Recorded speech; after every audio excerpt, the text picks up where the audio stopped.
a renowned primatologist who tomorrow will celebrate 60 years since she first ventured off to begin what is now the longest running wild chimpanzee study in history. We are so honored to welcome Dr. Jane Goodall to our program. Jane, thank you, Dr. Goodall. Thank you for being with us. Congratulations on 60 years since you first began studying chimpanzees in what is now Tanzania. What are some of the most surprising things you've learned studying them over the years?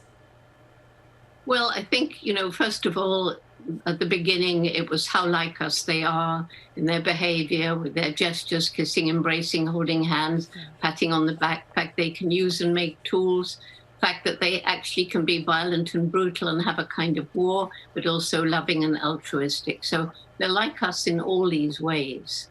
And I think, right now, the amazing thing is that after 60 years studying the same groups of chimpanzees in Gombe National Park, we're still learning new things. And, it's like if you were watching a group of people, new ideas crop up, new behaviors start, and that means an evolving culture.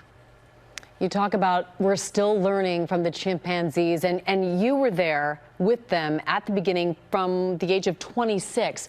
What did you learn about yourself? What did the chimpanzees teach you about you? I don't think they taught me anything. I began loving animals. I was born loving animals. My dream of going to Africa and living with them, wild animals, began when I read Dr. Dolittle and Tarzan when I was 10. And when I got there into Gombe, yes, it was a big challenge. The terrain's very steep and mountainous and thick forest. And there were buffalo and leopard in those days. But it was what I'd always dreamed of. And it didn't really teach me anything except, yes, this is what I was meant to do. And how lucky I am to do it. Yeah, it confirmed that love of the animal world. And as you know, we're in the middle of this global pandemic. What should this outbreak teach us about our relationship as humans with the natural world? Well, it should teach us that we've brought this pandemic to a large extent upon ourselves. We have disrespected the natural world. We've disrespected animals. And we've been cutting down forests. Animals have been driven in closer contact with people.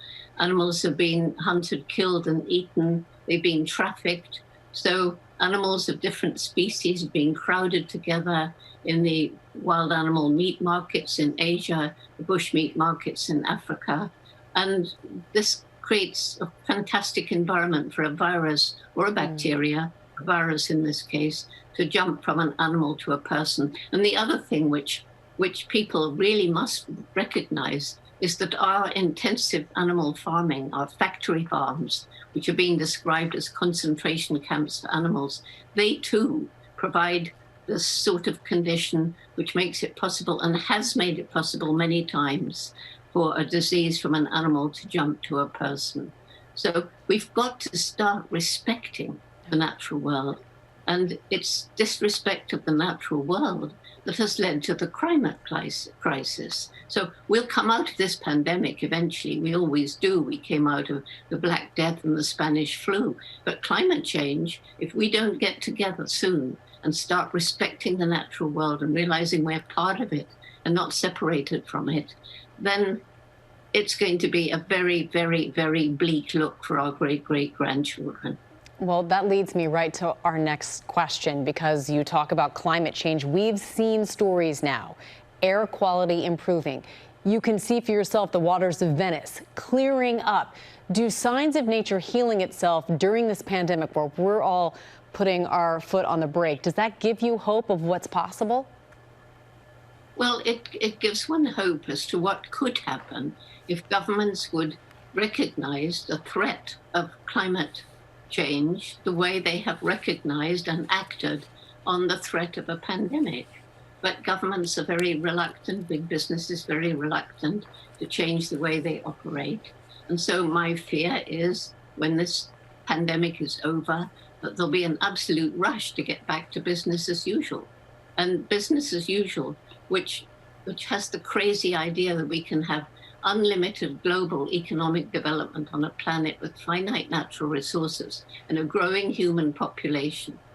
is crazy. And we've just got to think of a new way of relating to the natural world. And we've got to come up with a new green economy for the sake of our as yet unborn children. Well, it, as I mentioned, is an honor to talk to you. We certainly appreciate you, Dr. Jane Goodall, imparting such wisdom and so much experience with the natural world. Thank you for being with us on the program today. Oh, thank you for inviting me.